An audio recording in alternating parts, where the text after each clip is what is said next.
Somewhere beyond this ridge is the enemy. His strength has been sapped by steady aerial strikes.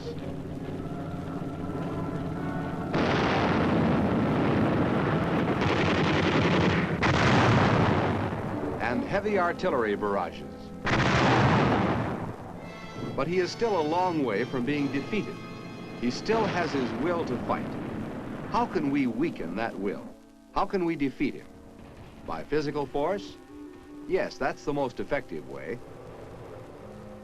But there's still another force applied in combat that we generally don't think of as a weapon of war. That weapon is words. Yes, in a situation like this, words are weapons. Now that the enemy has had a strong dose of our military power, the impact of words may provide the final persuasion. Words that go something like this. Soldiers of North Korea, you are surrounded. Your comrades are dying. You will die next. There is just one hope. Leave your positions tonight. This is psychological warfare, or at least it's one phase. As a weapon of war, psychological warfare is no novelty. It is as old as war itself. But the use of this force as an integral part of combat has now taken on new forms. And it works in many different ways. The printed word and the spoken word both hammer away at a single objective: defeat the enemy.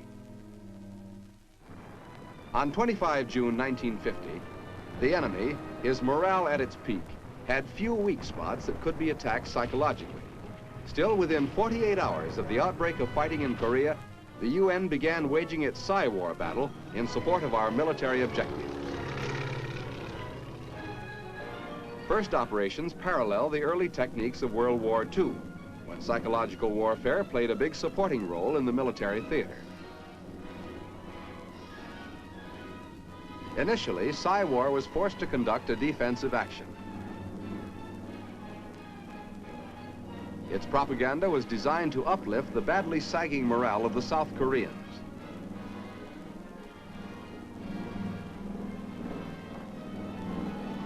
Then, as our military effort shifted from defensive to offensive, so did SIA war. Result? Desertion, dissension, lowered morale, and surrender. Our propaganda was beginning to pay off. Meanwhile, the national program found its stride. On 15 January 1951, at the top Army level, SIA war was established as a special staff agency. This move had far-reaching results. In civilian colleges and universities, long-range recruiting and educational programs were instituted. Laboratory experiments and research led to new and better psychological warfare. Reserve units were recalled and several new units activated. And at Fort Riley, Kansas, a SIA war training school was established. Here, recruits with specialized backgrounds were taught the nature, methods, and techniques of propaganda and its dissemination. Coincidentally, plans were launched for the permanent training center, now located at Fort Bragg. Meanwhile, like the fighting in Korea, SIA war operations went into high gear. At General Headquarters, Tokyo, staff planning and supervision are handled by the SIA war section, while the operating unit in Tokyo is the 1st Radio Broadcasting and Leaflet Group. This group conducts strategic propaganda and supports the tactical operation in Korea. Currently broadcasting in Japan and Korea are 32 radio stations. For about 4 hours every evening, this station delivers propaganda that thrusts at the communists in North Korea with facts. Radio presents these facts in any number of ways. Perhaps its most rewarding form of expression is news. News is ready-made propaganda, and to an enemy denied access to outside information is as welcome as food and water.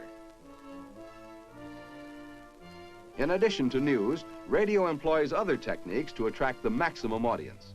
For example, messages from prisoners of war are broadcast, assuring their families that they are safe and well cared for. These awaited messages induce the enemy civilian to turn his set on. And to make sure he'll keep it on, prisoner of war messages are spotted at different times during the week. Often a radio program takes the form of a drama, such as we see now. Dramatization is close to the Oriental mind, for ever since his earliest schooling, the average Far Easterner has been taught by having things acted out for him. Carefully planned and rehearsed, these dramatic offerings play heavily upon the emotions.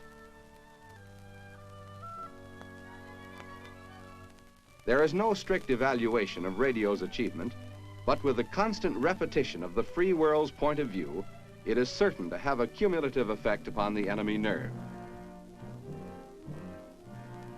In this effort to weaken and harass the enemy, programs are also broadcast from mobile units in the field.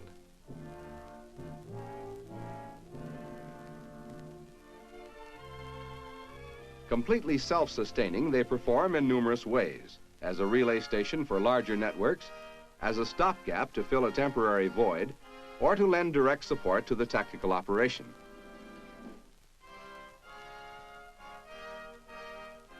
At the Radio Broadcasting and Leaflet Group's central printing plant near Tokyo are produced all strategic and many of the stock tactical leaflets. Every leaflet has a central idea or issue, which in turn is exploited by any number of themes.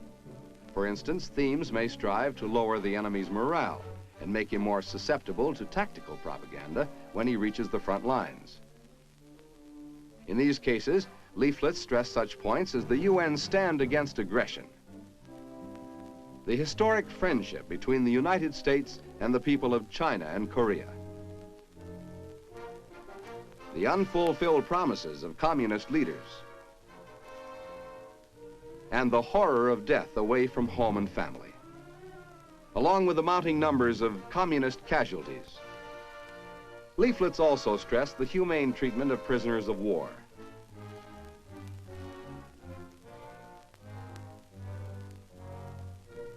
And finally, the methods of surrender.